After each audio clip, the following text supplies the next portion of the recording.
অধ্যক্ষ আব্দুল লতিফ স্যার, আমাদের আলহাজ জাহাঙ্গীর আলম মহোদয়, আলহাজ আমতায়ন মহোদয়, আলহাজ মহিজুল ইসলাম মহোদয়, আবুল বসর মহোদয়, দুই আবুল বসর, আরও যাদের নাম আমি এখন মনে করতে পারতেছি না, আজকে এখানে দাঁড়িয়ে এই যে আলোকবর্তিকা ওনারা জ্বালাইবার জন্য মেধা, শ্রম, জাগা, জমি, সুখ আহ্লাদ বিসর্জন দিয়েছে, আজকে সেই সমস্ত মহাতে আপনাদেরকে আমি গভীর শ্রদ্ধার সাথে স্মরণ করতেছি।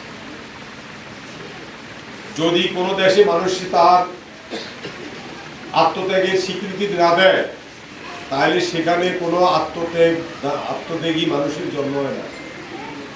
হাজী বশিরুল্লাহ সাহেবরা, অধ্যক্ষ আব্দুল লতিফ, জাহাঙ্গীর আলম সাহেবরা, আরেকজন কথা আমাদের আবু বকর চেয়ারম্যান, উনি স্কুলের প্রতিষ্ঠাতা সদস্য, জায়গা দিয়েছে। সবার নাম আমার মনে আসতেছে না এখন, যাদের নাম বলতে পেরেছি, যাদের নাম বলতে পারি নাই, যারা জীবিত আছে আল্লাহ তাদেরকে নেক হায়াত দান করুক, যারা মৃত্যুবরণ করেছে আল্লাহ তাদের কবরকে নূরে মুনাওয়ার করবে, আল্লাহ তাদেরকে জান্নাত নসিব করুক। আর আমার শিক্ষকরা যারা এখানে তোমাদের জন্য অক্লান্ত পরিশ্রম করেছে 5 বছর, আমি প্রথমেই ছাত্রের কাছে পরজোরে ক্ষমা চাইতেছি। আপনাদের সন্তানদের জন্য আমি আপনাদেরকে অনেক সময় চড়াও হয়েছি, আপনাদেরকে অনেক কথা বলেছি, আপনারা আমাদের আল্লাহর ওয়াস্তে এই বিদায় দিলে ক্ষমা করে দিয়ে।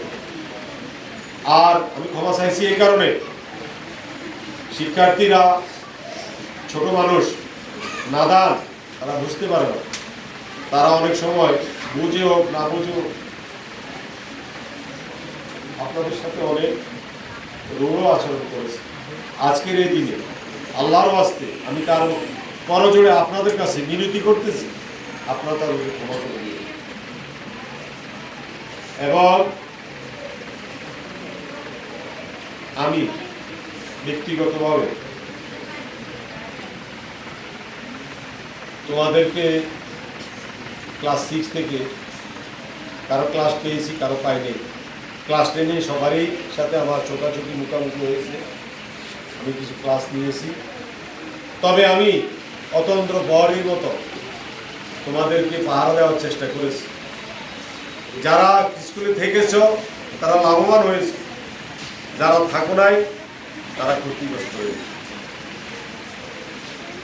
আজকের এই দিনে আমি আল্লাহ পাককে সাক্ষী রেখে তোমাদের সবাইকে তোমাদের প্রতি আমার সন্তান হিসেবে তোমাদের প্রতি আমার বিন্দু মাত্র কোনো রকমের রাগ, ক্ষোভ, মান, অভিমান কিছুই নেই।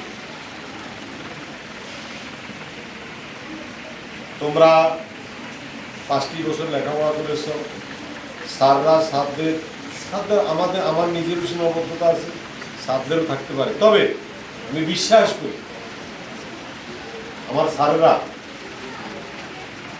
স্বেচ্ছায় স্বপ্রণোদিতভাবে তোমাদেরকে ঠকাবার জন্য কোনো কাজ করে।